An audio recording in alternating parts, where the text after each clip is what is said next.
There's been quite a lot of big changes to The Last of Us Remake's trophy list, and in this video I'm going to break it down for you and we can discuss whether or not it's for the best.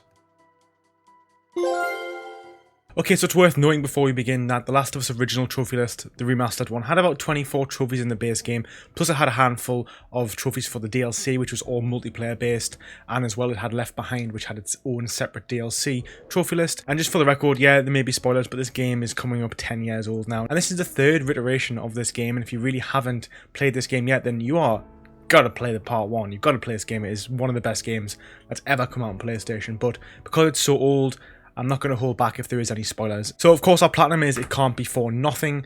We then got No Matter What, which is complete part 1. And then there's a gold for finishing complete Left Behind, a gold for finding all the Firefly pendants, and a gold for finding all the comic books and all new artifacts. That is very similar to the trophy list originally. The trophy list basically was comprised of just difficulty based trophies, new game plus difficulty based trophies, a few collectible trophies, and that was essentially it, and some upgrade trophies, and then a few online trophies as well. So there isn't going to be any online at all for The Last of Us Part 1, so going into it I knew that there was already going to be some differences in the trophy list, but it looks like there's going to be a few more.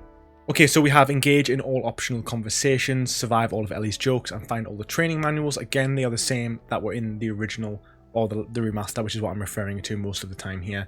Break into every locked door using a shiv, find all workbenches, open all safes. So find all workbenches. The next one is a different one, so it's upgrade and then break one of every melee weapon. That is completely new to The Last of Us Part 1. We then have find one Firefly pendant, find one training manual, one comic.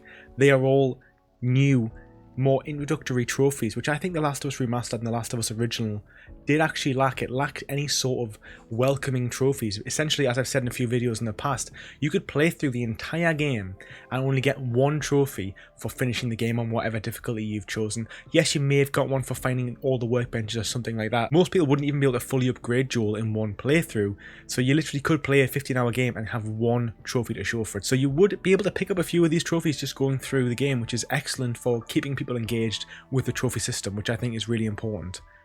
Then craft every item. Again, that's a new one I think, and again they're easy to do. And here we have some actual miscellaneous ones which were never in The Last of Us original or remastered. Pick up Frank's note after it's been discarded. While in stealth, turn off the spotlight generator in Pittsburgh. Ride the sewer contraption with Henry and Sam. Leave Ellie hanging after a job well done. Pet Buckley the dog. These are all really cool because these are all just little things that you could have already done in The Last of Us Remastered, but you were never really rewarded for doing them, and you had to kind of go out of your way to do them. And it's really cool that they've actually decided to add in little bronzes here and there just to make sure you are doing the optional things, and when you have the chance to do them, you're getting a little bit of a reward. So I actually do like that. Then I've played Jack X game in Left Behind. Now I don't know if that was actually in the Left Behind originally, but you know, why would you not play Jack X when they've actually put part of that game into Last of Us in homage to Jack and Daxter? That is really cool. Win the brick throwing contest. Now that was already in the Left Behind DLC, I know that. So was the defeat Black Fang without getting hit.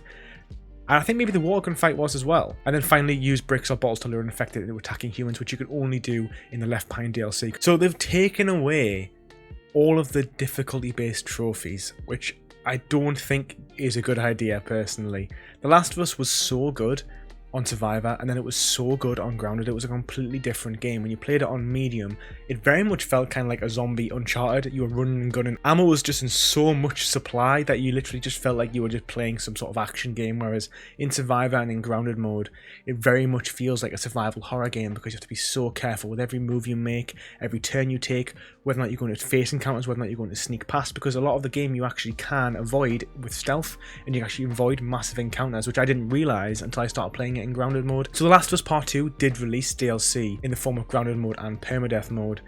Now, would that be a cool addition? I don't know how I feel about Permadeath, but I do think that a Grounded DLC would be really cool because, again, it makes people experience the game, in my opinion, which is the best way to actually experience the game. Yes, it's harder, but it's so much more engaging. The trophy list is very much following the trend that Naughty Dog have been setting with most of their recent games, which is making it really easy to obtain the Platinum Trophy in these games, just like The Last of Us Part 2. For better or worse, I'm not sure if it's actually the way to go, because it means that these trophies are becoming so accessible. It removes some of the satisfaction of actually earning the Platinum Trophy if it is literally just a cakewalk. And after seeing this, I'm not entirely sure I'm really happy with it. Even playing Left Behind on Survivor was a really fun challenge, and again, it changed the way the game was played. Because of Ellie not having a melee attack, it just makes it seem that, again, it's going to be an easier ride. And let's not take away from the fact that it's going to be a great game. I mean, we've played it before, and it is one of my favourite games of all time. I'm really excited to play it. Definitely pros and cons to this trophy list. Do I think it's actually better than the original?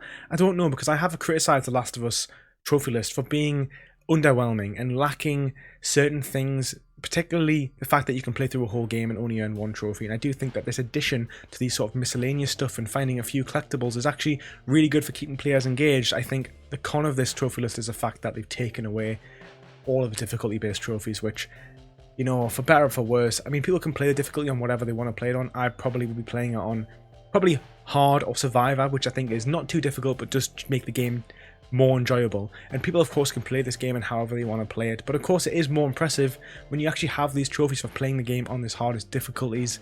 But I guess that's not the direction Naughty Dog wanted to take this with this one. And yeah, that's the entire trophy list for The Last of Us Part 1 Remake. Let me know in the comments down below, do you think this is an improvement from the original trophy list? Are you going to be going for the platinum?